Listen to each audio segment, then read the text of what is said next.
Avez-vous déjà ressenti que tout s'effondre précisément au moment où vous aspirez le plus à la réussite? Cette impression où les murs semblent se rapprocher, où chaque issue se révèle obstruée, où la voie à suivre apparaît totalement bloquée. Et si ce sentiment n'était pas un signe d'échec, mais la preuve la plus éclatante que vous vous tenez au seuil d'un événement extraordinaire? En cet instant précis, vous pourriez être plus proche du triomphe que vous ne l'avez jamais été. La seule chose qui sépare votre réalité actuelle de cette victoire est votre capacité à décrypter les signaux. La majorité des êtres abandonnent à quelques pas de l'or. Ils reculent lorsque l'intensité devient insoutenable, lorsque la logique est absente, lorsque toute la raison de leur intellect hurle qu'il est temps de capituler. Mais voici ce qu'ils ne saisissent pas.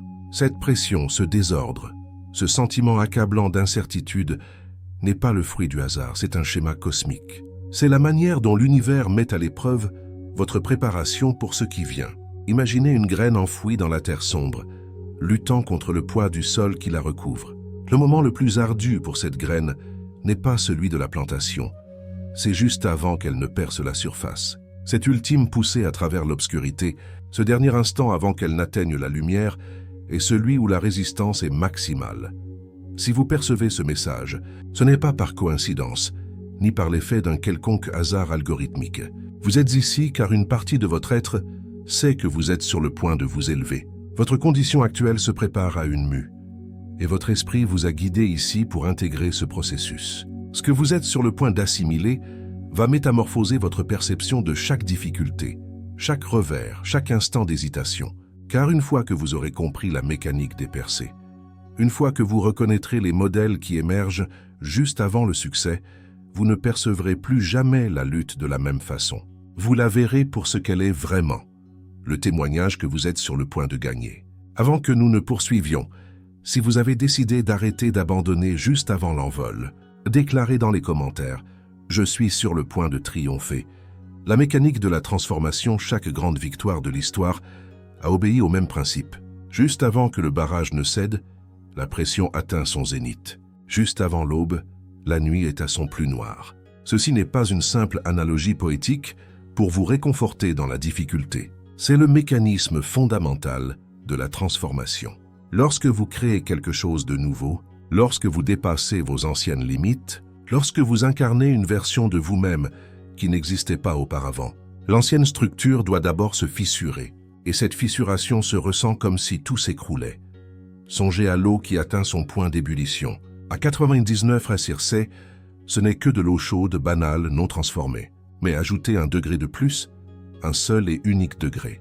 Et soudain, tout bascule. L'eau ne se mue pas graduellement en vapeur.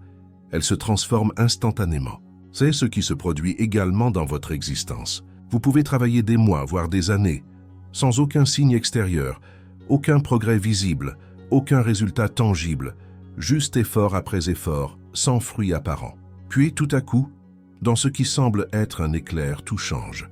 Le contrat se matérialise, la relation s'épanouit, l'entreprise décolle, la guérison s'opère. Mais voici le point essentiel. Ce dernier degré, cette ultime poussée avant la transmutation, est le moment où l'ardeur est la plus intense.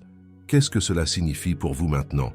Cela signifie que plus les choses vous semblent ardues, plus il est probable que vous soyez proche du but. Lorsque les embûches se multiplient, lorsque les défis s'accumulent, lorsque l'univers lui-même semble conspirer contre vous, ce n'est pas le signe que vous vous êtes égaré. C'est la résistance qui précède la percée. Chaque individu qui a accompli quelque chose de remarquable a affronté cet instant. L'instant où l'abandon semblait l'option la plus sensée.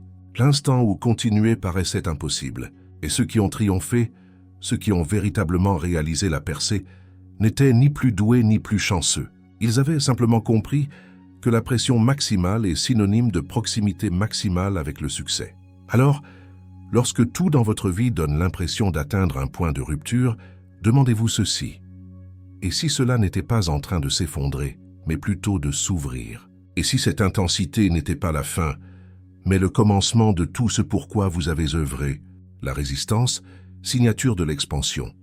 Le point de basculement ne s'annonce pas par des fanfares. Il se déguise sous les traits du jour le plus éprouvant que vous ayez connu depuis longtemps. Votre corps le sait, avant votre mental. Lorsque vous êtes sur le point de dépasser une limitation, l'intégralité de votre système réagit. La nervosité, l'angoisse, l'agitation, l'irrépressible envie d'abandonner et de faire n'importe quoi d'autre. La plupart interprètent ces sensations comme des signaux d'alarme. Ils pensent que leur corps les exhorte à s'arrêter, à reculer, à se préserver. Mais ce n'est pas ce qui se passe. Votre système nerveux réagit à l'énergie de l'expansion. Et l'expansion est toujours inconfortable, car votre identité actuelle est calibrée pour votre réalité présente, non pour celle vers laquelle vous avancez. Avez-vous remarqué que juste avant qu'un événement significatif ne survienne, vous ressentez la plus forte résistance à faire précisément ce qui vous y mènera? La veille de la grande présentation, vous préférez les distractions à la préparation. Le matin de l'entraînement qui brisera votre inertie, votre corps vous semble plus lourd que jamais. Le jour où vous devez avoir la conversation difficile, chaque prétexte pour la reporter vous paraît parfaitement justifié.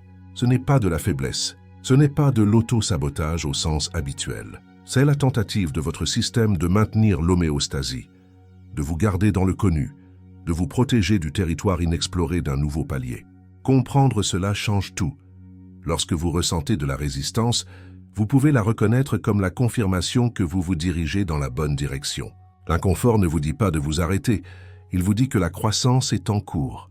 Vos cellules, vos circuits neuronaux, votre champ d'énergie, tout se réorganise pour correspondre à la nouvelle réalité que vous êtes en train de forger. Cette réorganisation n'est pas un processus paisible, elle est chaotique, elle est malaisée, elle est dérangeante. Mais ce n'est pas un problème. C'est la signature biologique et énergétique de la transformation en cours.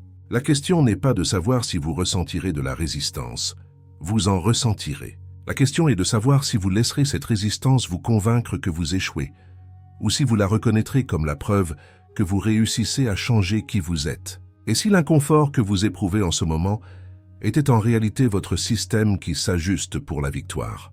La reconfiguration du mental, il y a un conflit en cours au sein de votre esprit, et la plupart des gens ignorent même qu'ils sont au milieu d'une bataille. Votre cerveau a un objectif primordial, vous maintenir en vie, pas heureux, pas accompli, pas épanoui, juste en vie.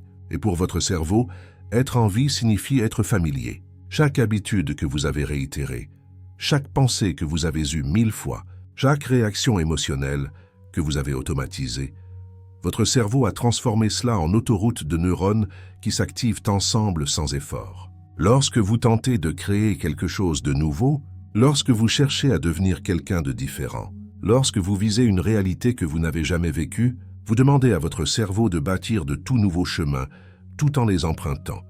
Cette situation génère ce qui ressemble à un chaos interne. À un moment donné, vous êtes absolument certain de votre voie, empli de clarté et de conviction. L'instant d'après, le doute vous submerge. Les vieilles peurs ressurgissent et vous remettez tout en question. Vous n'êtes pas en train de perdre la raison. Votre esprit est littéralement en cours de reconfiguration et ce processus n'est ni doux ni confortable. C'est ce qui rend cette phase si délicate.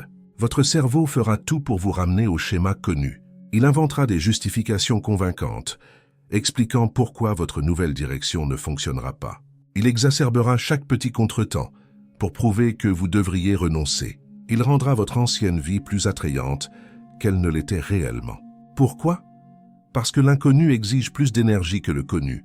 Votre cerveau fonctionne par efficacité, et l'incertitude est énergétiquement coûteuse. Il lutte donc, il résiste. Il essaie de vous persuader que rester le même est plus sûr, plus aisé, plus intelligent. Mais autre chose se produit simultanément. Tandis que les anciens schémas luttent pour leur survie, de nouvelles connexions neuronales se forment. Chaque fois que vous choisissez la nouvelle pensée plutôt que l'ancienne, chaque fois que vous agissez à partir de votre futur soi plutôt que de votre passé soi, chaque fois que vous maintenez votre vision malgré la résistance interne, vous fortifiez les nouvelles voies.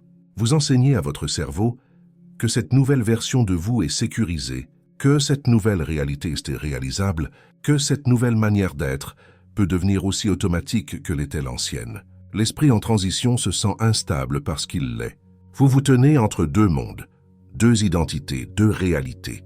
L'ancienne s'estompe mais reste familière. La nouvelle se construit, mais n'est pas encore établie. Pouvez-vous demeurer dans cet espace sans vous replier vers ce que vous connaissez? Pouvez-vous maintenir la vision de ce qui arrive, même lorsque votre mental vous offre 1000 raisons de lâcher prise? C'est le véritable test. Et le réussir est ce qui distingue ceux qui se transforment de ceux qui ont failli. L'ancre du foyer, le pouvoir de l'attention soutenue. Au milieu du tumulte, la concentration devient votre ancre. Lorsque tout autour de vous semble incertain, lorsque les résultats n'apparaissent pas selon votre calendrier, lorsque la voie à suivre est obscure, la seule chose que vous pouvez contrôler est où vous placez votre attention. La plupart des gens dispersent leur attention lorsque les choses se compliquent. Ils se mettent à chercher des plans de secours, des itinéraires alternatifs, des options plus faciles. Ils divisent leur énergie entre 10 possibilités différentes au lieu de la canaliser sur l'unique chose qui compte réellement. Et cette division de l'attention est précisément ce qui empêche la percée. Le foyer n'est pas synonyme de travailler plus durement ou de faire davantage. Il s'agit de revenir constamment à votre intention fondamentale, indépendamment de ce qui se passe autour de vous. Lorsque votre attention vacille, votre énergie s'affaiblit. Lorsque votre énergie s'affaiblit, vos résultats s'affaiblissent. Considérez l'attention comme un faisceau laser. Une lumière diffuse éclaire une pièce mais ne change rien. Une lumière concentrée tranche l'acier. La même énergie, un impact radicalement différent. Où se porte votre attention en ce moment même? Est-ce sur les obstacles ou sur le résultat? Est-ce sur ce qui ne fonctionne pas ou sur ce que vous êtes en train de bâtir? Est-ce sur l'écart entre le point de départ et le point d'arrivée ou sur le prochain pas en avant? La puissance de l'attention soutenue se révèle avec le temps. Des jours passent sans que rien ne semble se produire. Des semaines sans progrès visible.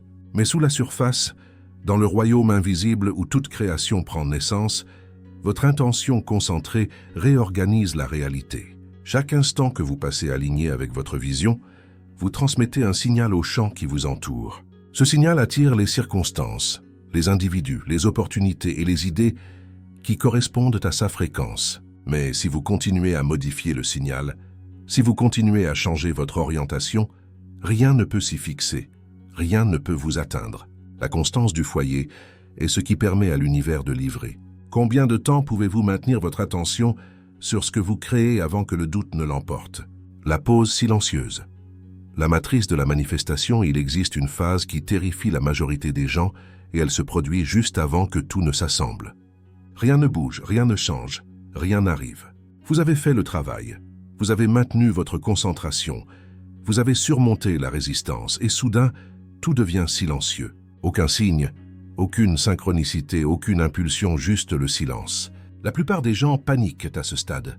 Ils pensent que le silence signifie qu'ils ont été oubliés, que leurs efforts ont été vains, que l'univers n'écoute pas. Alors, ils abandonnent complètement, ou bien ils se mettent à agir frénétiquement, ajoutant plus d'action, plus de stratégie, plus d'efforts, tentant de forcer quelque chose, n'importe quoi, à se produire. Mais ce silence n'est pas vide, il est fécond. C'est la pause pleine de promesses, avant la manifestation. Pensez à l'instant juste avant le lever du soleil. La partie la plus sombre de la nuit arrive juste avant que le soleil n'apparaisse, ou à l'instant avant qu'une vague n'atteigne sa crête. L'océan se retire, rassemblant toute son énergie, s'immobilisant juste avant de s'écraser avec une force incroyable. Ce retrait, ce rassemblement, ce silence n'est pas une absence, c'est une préparation. Tout ce que vous avez mis en mouvement est en train de s'aligner en coulisses d'une manière que vous ne pouvez pas percevoir. Les opportunités s'organisent, les individus se positionnent, le timing se perfectionne, les ressources s'allouent, et rien de tout cela n'est encore visible pour vous. Pouvez-vous faire confiance au silence? Pouvez-vous tenir ferme lorsque rien ne semble se passer? C'est là que la foi devient pratique, non religieuse. La foi signifie continuer à arroser la graine, même lorsque vous ne voyez rien germer.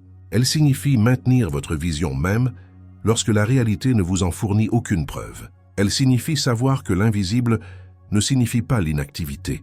L'intégralité de l'univers travaille en votre nom dans ce silence, mais il exige que vous n'interfériez pas par des actions fébriles ou par un effondrement dans le doute. Et si cet instant de silence n'était pas le signe que rien ne vient, mais plutôt la preuve que tout s'aligne parfaitement? Et si le silence était en réalité le son de votre percée en construction dans le royaume que vous ne pouvez pas encore percevoir? Tenez bon, restez concentrés, tenez-vous prêts. Le saut est imminent. La loi de l'accumulation, le pouvoir des petits actes. Les résultats colossaux ne découlent pas d'actions colossales. Ils proviennent de petites actions répétées, avec une constance inébranlable. Un degré de changement de température transforme l'eau en vapeur. Une flexion supplémentaire brise le plateau. Une conversation de plus ouvre la porte. Une heure supplémentaire de travail ciblé crée le point d'inflexion. Mais voici pourquoi cette vérité est si difficile à accepter. Ces petites actions paraissent insignifiantes sur le moment. On a l'impression qu'elles n'ont aucune importance. Vous ne pouvez pas percevoir comment le petit effort d'aujourd'hui contribuera à la percée du mois prochain. Alors, la plupart des gens les écartent, les sautent ou les remplacent par la quête d'une action plus grande et plus impressionnante, qui leur semble plus digne de leur temps. L'univers opère selon l'accumulation. Chaque choix que vous faites, chaque pensée que vous avez, chaque action que vous entreprenez, tout s'additionne dans un compte invisible. Vous ne voyez pas le solde augmenter de jour en jour parce que les ajouts les sont trop minimes pour être remarqués. Mais les intérêts composés ne se soucient pas que vous les remarquiez. Ils continuent simplement de se multiplier. La personne qui écrit une page par jour a un livre en un an. Celle qui économise $10 par jour dispose de 3650 en décembre. Celle qui apprend une nouvelle compétence chaque mois possède 12 nouvelles capacités avant le début de l'année suivante. Non pas grâce à une transformation spectaculaire, mais par une simplicité, une répétition et une constance peu attrayantes. Pourquoi les gens abandonnent-ils juste avant de gagner? Parce qu'ils évaluent leurs petites actions quotidiennes de manière isolée, au lieu de les considérer comme faisant partie d'une force cumulative. Ils regardent l'effort d'aujourd'hui et pensent qu'il n'est pas suffisant pour compter. Ils ont raison. L'effort d'aujourd'hui seul ne changera rien. Mais l'effort d'aujourd'hui, plus celui d'hier, plus celui d'avant-hier, plus tous ceux qui sont venus avant, c'est cela qui crée la percée. La petite action que vous êtes tenté d'omettre aujourd'hui pourrait bien être celle qui fera pencher la balance. La discipline que vous envisagez d'abandonner pourrait être la pièce finale nécessaire pour que tout s'aligne. Comment vos choix changeraient-ils si vous compreniez vraiment que chaque petite action contribue à votre percée ou la retarde? Il n'y a pas de neutralité. Chaque choix compte. Le langage du corps. Maîtrisez l'état émotionnel, vos émotions vous maintiennent enfermés dans votre réalité actuelle et tant que vous ne les modifierez pas, rien d'extérieur ne changera. Il ne s'agit pas de pensées positives ou de prétendre que tout va bien. Il s'agit de comprendre que vous ne pouvez pas créer un nouvel avenir en vivant émotionnellement dans votre passé. Chaque fois que vous ressentez la peur familière, la frustration habituelle, la déception prévisible, vous signalez à votre corps et à votre environnement que vous êtes la même personne que vous avez toujours été. Et la même personne crée la même vie, quelles que soient les actions entreprises ou les stratégies essayées. Votre personnalité façonne votre réalité personnelle, et votre personnalité est faite de la manière dont vous pensez, agissez et ressentez. La majorité essaie de changer sa façon de penser et ses actions, mais laisse son état émotionnel intact. Ils se sentent toujours démunis, tout en travaillant à la richesse. Ils se sentent toujours seuls, tout en cherchant l'amour. Ils se sentent toujours insuffisants, tout en bâtissant leur entreprise. Et ces émotions sont plus puissantes que n'importe quelle action. Pourquoi? Parce que vos émotions sont le langage que votre corps parle. Lorsque vous vous sentez démuni, votre corps le croit et crée une chimie qui correspond à l'indigence. Lorsque vous vous sentez victorieux, avant de voir le succès, votre corps commence à créer la chimie du succès, et cette chimie modifie la façon dont vous vous présentez, ce que vous remarquez, les opportunités que vous attirez et les actions que vous entreprenez.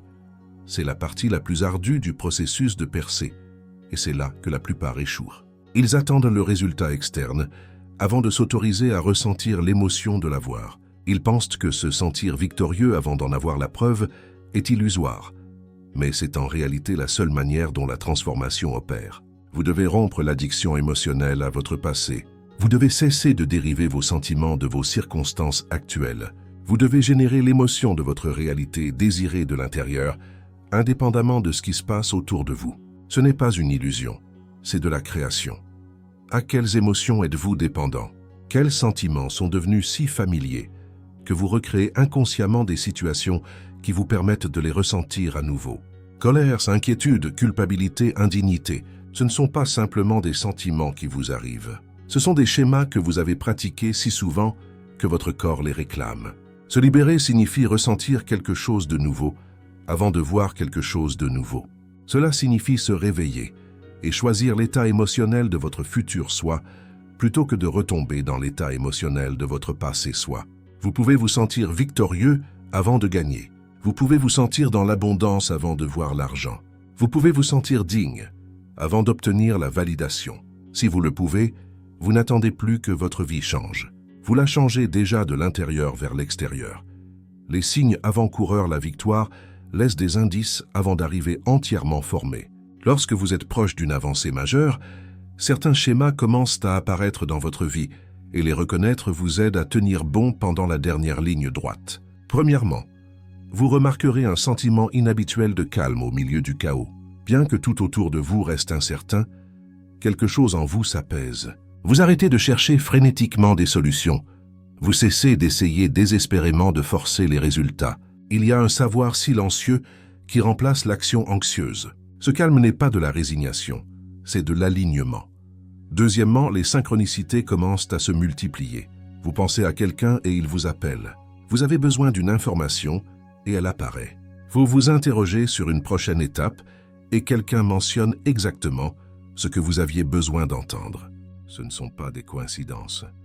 Ce sont des confirmations que vous êtes sur la bonne fréquence. Lorsque votre état interne correspond à votre réalité désirée, le monde extérieur commence à refléter cette correspondance à travers des coïncidences significatives qui vous guident en avant. Troisièmement, vous vivez une clarté soudaine concernant votre prochain mouvement. La confusion qui vous a tourmenté pendant des semaines ou des mois se dissipe soudainement et vous savez exactement quoi faire, non pas par suranalyse, mais à partir d'une certitude interne profonde qui défie la logique. Quatrièmement, votre énergie change. Même si vous êtes physiquement fatigué, un sens renouvelé de l'objectif vous anime. Vous cessez de vous demander si cela en vaut la peine. Vous cessez de débattre pour savoir si vous devez continuer. Vous avancez simplement, car ne pas avancer n'est plus une option. Cinquièmement, vous devenez presque détaché du résultat tout en étant plus engagé dans le processus. Vous tenez profondément à ce que vous créez, mais vous ne le désirez plus avec acharnement. Vous savez que cela arrive. Vous pouvez donc vous détendre dans le travail au lieu de vous accrocher anxieusement au résultat. Et enfin, vous sentirez la résistance atteindre son paroxysme juste avant de se rompre. L'épreuve finale arrive comme une ultime vague de doute, de peur ou d'obstacle. Lorsque vous voyez cette vague arriver, ne la fuyez pas. C'est la dernière porte. Traversez-la et la victoire se trouve de l'autre côté. L'ultime épreuve, le choix de la nouvelle identité, le dernier obstacle, n'est jamais externe. Il est toujours interne. Juste avant d'éclater, vous ferez face à un test final. Et il ne prendra pas la forme de circonstances ou d'autres personnes. Il se présentera comme un choix entre votre ancien soi et votre nouveau soi. L'ancien vous présentera un ultime argument convaincant, expliquant pourquoi vous devriez renoncer, jouer la sécurité, retourner à ce qui vous est familier. Il utilisera la logique, les preuves passées, les circonstances actuelles et chaque peur que vous avez jamais eue pour bâtir sa plaidoirie. Et cela paraîtra persuasif, car il a eu des années, peut-être des décennies, pour perfectionner son argument.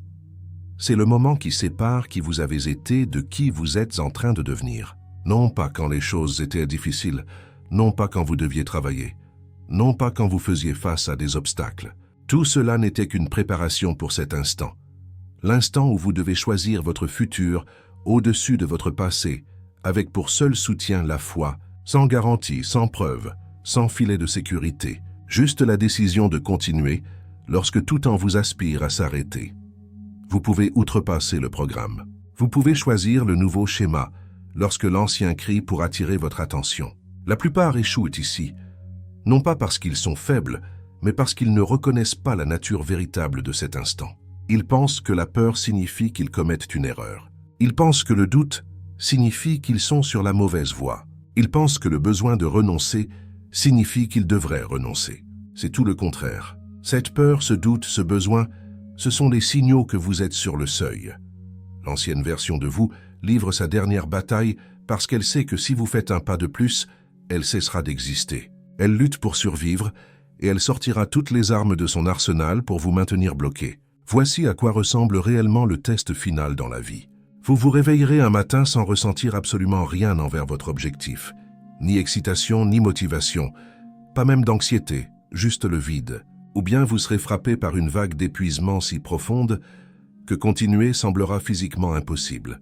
Ou une personne proche mettra en question vos décisions au moment précis où vous les remettez en question vous-même. où une dépense inattendue surviendra, où une opportunité dans une direction complètement différente se présentera, où votre corps tombera malade, où vous vous souviendrez soudain de toutes les fois où vous avez essayé auparavant et avez échoué. L'épreuve ne se présente pas comme un obstacle évident. Elle se présente comme 1000 petites raisons pour lesquelles aujourd'hui n'est pas le jour, pour lesquelles ce n'est pas le chemin, pour lesquelles vous n'êtes pas la bonne personne. Et voici la vérité cinglante. Vous ne vous sentirez pas prêt pour passer ce test. Vous ne vous sentirez pas assez fort, assez clair, assez certain. Vous ressentirez exactement le contraire. Vous aurez l'impression de faire une erreur. Vous aurez l'impression que tous les autres avaient une force intérieure qui vous fait défaut.